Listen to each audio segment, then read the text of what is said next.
76ers, and this is a big James Harden problem now. Because as pathetic as the 76ers played, James Harden was obviously the elefante in the room here.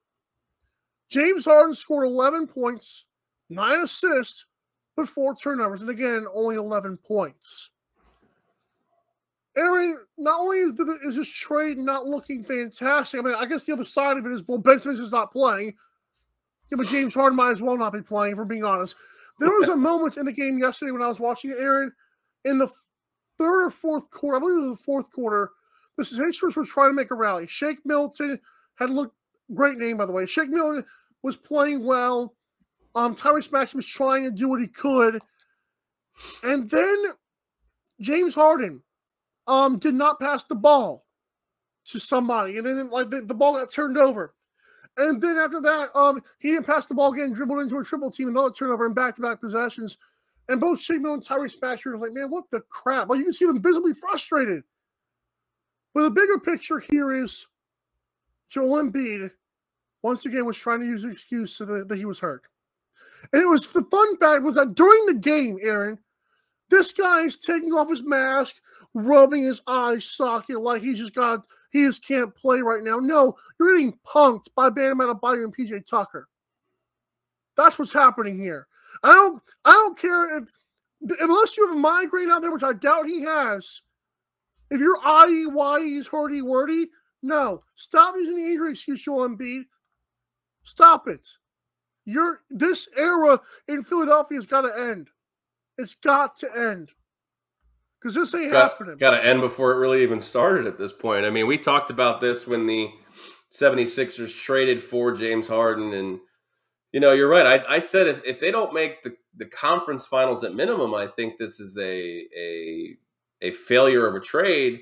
This is almost all the way around a failure of a trade. Now, there's still the potential of what Ben Simmons could be for the Nets next season and going beyond. But, I mean, let's be honest here. The problem really wasn't Joel Embiid. 20 points, 12 rebounds. Yeah, I mean, it's not the 30 or the 29 that he was averaging or the beast mode that he's been. But, I love the fact that he, actually, I don't know that I love the fact, but on surface, I really like the fact that Embiid called out James Harden in the exit interview. Like, when we acquired this guy, we thought we were getting the guy that played in Houston, and basically, without saying it, Embiid said, this guy's a shell of himself. Like, it's not. He's all of a sudden he's a playmaker, and he doesn't want to take over games. And I mean, Mike, Joel's not wrong.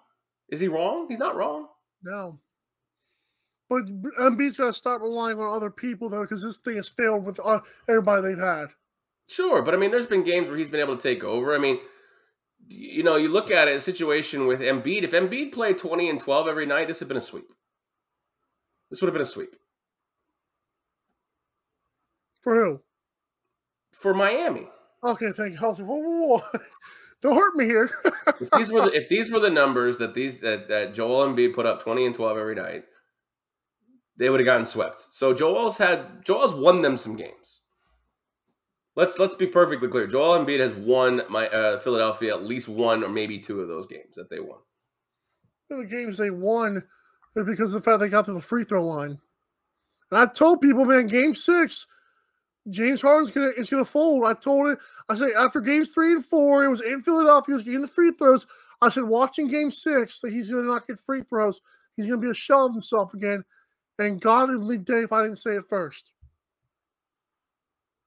I mean, yeah, not getting to the line once is crazy, but there was not a lot of free throws in this game altogether. I think there was, 20 free throws altogether? That's pretty crazy.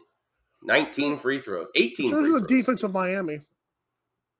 18 free throws total between the two teams. That's what I'm talking about. Like, that's crazy. What are you looking at for Miami going forward? Are you thinking they're – I mean, because obviously it looks like after the Bucks stole Game 5, it looks like if they close out Boston in 6 or God knows even 7, it's going to be a rivalry that keeps on brewing. Well, that's the question is as a Heat fan, who do you want? I mean, are you really wanting Giannis Antetokounmpo? But at the same time, I think Boston matches up pretty well with Miami in terms of defensive styles, similar like non-traditional superstar mentality where Jimmy Butler and Jason Tatum are the same person, but who's Jaylen Brown for the Heat? Who is that guy? Is that Tyler Hero? Gabe Is Vincent, that Max Strus, pick your poison. We also have Oladipo. I mean, he's still there.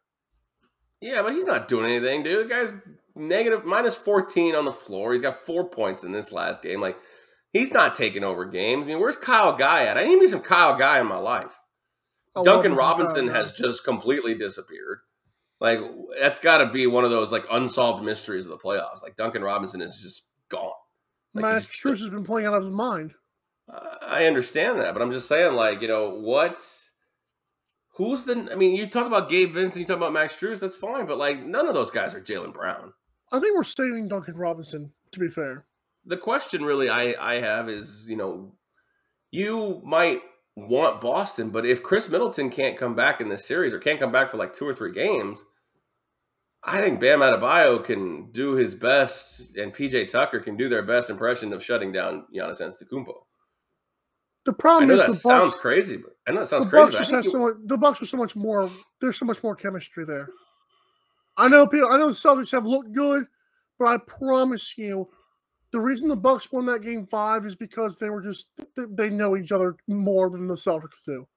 Well, you can just tell. Like, I mean, Tatum and Brown been together for 5 years. I mean, what's the difference? But they disappear for games. I'm not worried about them. So does everybody else except for Giannis on the Bucks. I mean, those guys disappear from time to time too. Yeah, but the problem is the Celtics, once Tatum disappears, their team's not the team's a shell of itself. That's fair. I can get down with that. I realize the Bucks, what they've done and that they keep on doing it. And I also know that they know us very well. So I do want them. Don't get me wrong. I think we're beating either one of these guys. I've said it from the beginning. I agree. And I've said that first, by the way. When the Bucks and the Celtics and the Nets, well, first of all, Nets can sweep. We're still getting them out of here. And then the Celtics, I mean, they pissed their pants late. And you got the Bucks. Even if they have Middleton, I still am not confident in the Bucks. I think it might be a 7-game series. I was about to say, do you think this He's not Celtics Bucks games? Do you think this Celtics Bucks series is over tonight? Yes. I told people they ain't going 7. You're turning into Colin Cowherd, sir. I told you, I said it first. Like, well, Mike said it first of all. I understand that, but you're turning into Colin, and Colin is unbearable to listen to sometimes. Well, you said not like this, talking through my nose. Was that Trump? That was Colin Cowherd talking through his nose. Oh, you got to do better than that one. That was not good. I had to go like this and stuff.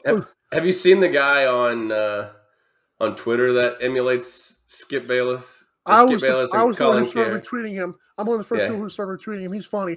He is pretty funny. And he's at the Diet Mountain Dew. It's my turn. It's my turn. He's at the Diet Mountain Dew sitting there. It's my turn. Shannon Sharp. We gotta have him on the show. That wouldn't be bad. That'd be cool.